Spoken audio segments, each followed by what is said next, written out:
vamos a hablar de la indemnización por despido prevista en el artículo 245 de la Ley de Contrato de Trabajo. Como todos ustedes saben, es la indemnización que contempla la ley para el caso de extinción del vínculo por decisión del empleador que no tiene ninguna causa, por lo cual se considera dentro de nuestro sistema legal como despido incausado, también llamado despido arbitrario. Como se trata de un acto ilícito, este acto implica la mera extinción, el pago de una indemnización que en nuestro sistema legal no está sujeta a ninguna vicisitud, salvo las de establecer el cálculo, la fórmula de cálculo, y por lo tanto estamos no frente a una indemnización variable, sino a una indemnización tarifada. Esta indemnización está dividida en 4 pasos que les voy a sintetizar a continuación. El primer paso es determinar cuál es la base. La base, según la Ley de Contrato de Trabajo, es la mejor remuneración mensual, normal y habitual del trabajador de los últimos 12 meses y si el trabajador prestó servicio por menos de 12 meses del menor tiempo trabajado. Esta descripción de elementos acumulativos, o sea que se deben dar todos en la determinación de la base, tiene un desarrollo jurisprudencial. La mejor remuneración obviamente es la más alta, pero no cualquiera de la más alta remuneración que pueda tener el trabajador en estos últimos 12 meses es computable, porque además debe ser normal y habitual. Para determinar qué es normal y habitual es una muy buena regla mnemotécnica decir que obviamente las prestaciones anormales no deben ser computables, y para lo relativo a la habitualidad, o sea, a la repetición, también no son computables las prestaciones que no se repiten en el periodo de 12 meses.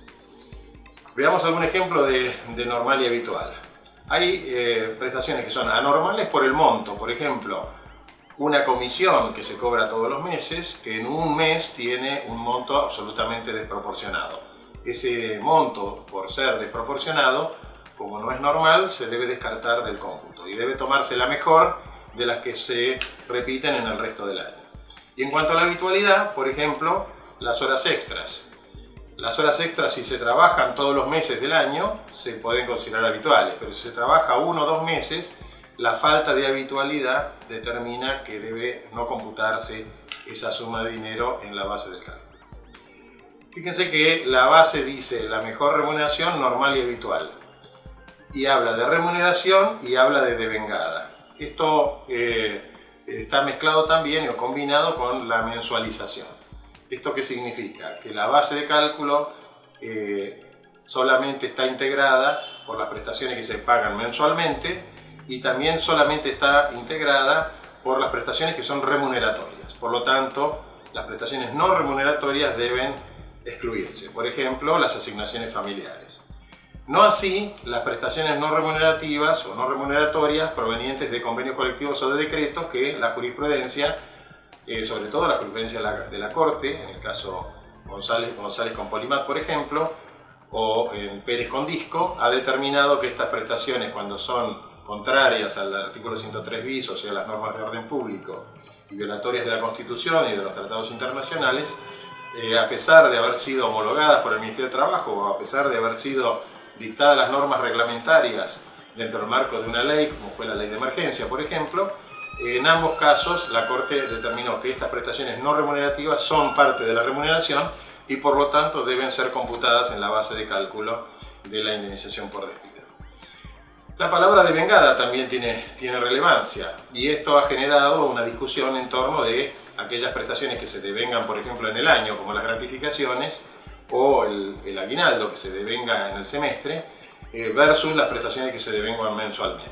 Obviamente las que se van generando mes tras mes no ofrecen ninguna duda, pero a través de una jurisprudencia que es contradictoria y de un plenario que ha sacado la Justicia del Trabajo que lo rechaza, tanto las gratificaciones extraordinarias como el aguinaldo, en la jurisprudencia de la Capital Federal han sido excluidas de la base de cálculo, aunque en otras jurisdicciones como la provincia de Buenos Aires están incluidas. Así que habrá que ver en qué jurisdicción uno liquida la indemnización para aplicar la jurisprudencia vigente. El segundo paso, primero ya lo acabamos de completar, que es el de la base de cálculo, es el de la determinación del tope. El tope está limitado a 3 veces el promedio de las remuneraciones del convenio colectivo aplicable. Un convenio colectivo aplicable es aquel que comprende al trabajador que es despedido, pero también existen trabajadores que están fuera de convenio. Entonces, en ese caso, la ley prevé que se aplica el convenio que exista en trabajadores convencionados dentro del mismo establecimiento, y si hay más de uno, el que resulte más favorable al trabajador. Cuando no hay ningún convenio, algún fallo ha determinado que se debe buscar un convenio que sea análogo a la actividad de que se trata para hacer esa determinación. Luego veremos el caso Bisotti, que justamente la Corte Suprema, a propósito de las restricciones que puede producir el tope, genera un nuevo sistema de cálculo fundamentalmente aplicado a los gerentes. Una vez que hicimos estas dos cuentas, o sea, la base de cálculo computable a los fines de la indemnización y el tope, la ley dice se debe aplicar de las dos el más bajo, es decir, la base de cálculo no debe superar el tope, con lo cual si la base de cálculo es el monto menor, se aplica la base de cálculo, si el tope es el monto menor, se aplica el tope. Así que de las dos debemos aplicar el monto que resulte más bajo, y el tercer paso es entonces el cálculo de la indemnización, que consiste en multiplicar el monto resultante de los pasos A y B, que ya hemos resumido, por los años de antigüedad del trabajador o fracción mayor de 3 meses. Recordando que el tiempo de antigüedad no solo es el de la última contratación, sino de cualquier otra contratación que el trabajador haya tenido con la misma empresa, con lo cual la antigüedad es siempre sumatoria. Y finalmente hay un cuarto paso, que es el piso. Es decir, toda esta indemnización, después de calcularlo en base a los pasos A, B y C, no puede ser inferior a 1 mes de sueldo en base al régimen que hemos establecido en la base de cálculo, o sea, sin tope, o sea, la mejor remuneración mensual, normal y habitual. En otras palabras, el piso de toda la indemnización calculada según los pasos A, B y C no puede ser menor a 1 mes, tomando como base la mejor remuneración mensual, normal y habitual de vengada. Y por último tenemos el fallo Bisotti, que curiosamente no ha sido resuelto para los que son los verdaderamente sujetos protegidos por la legislación laboral, sino que ha sido resuelto solamente para situaciones que se dan en el plano de la alta gerencia. El caso Bisotti es un caso muy simple, es un director que es despedido.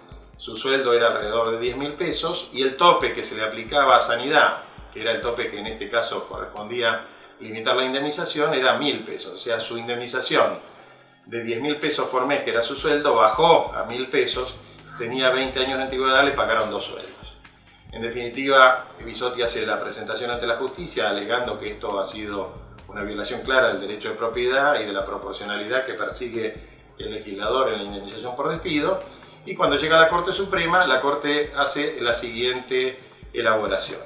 Dice que cuando el tope reduce la base en más de 1/3, recordemos que 1/3 para la Corte es el límite de confiscatoriedad, es decir, cualquier derecho de propiedad que sufra una quita o un perjuicio de más del 33% es confiscatorio. Entonces la Corte dice, cuando la base sufre una reducción por efecto de la aplicación del tope superior al 33%, o sea, 1/3, se debe dejar sin efecto la aplicación del tope, pero a su vez la indemnización debe calcularse en base a los 2/3 restantes, es decir, se debe tomar la mejor remuneración mensual, normal y habitual del trabajador, y a esa suma se le debe extraer el 67%, o sea, 2/3 de ese monto. Esos 2/3 se deben multiplicar por los años de antigüedad o fracción mayor de 3 meses. Bueno, espero que les haya servido, muchas gracias y nos vemos en una próxima oportunidad.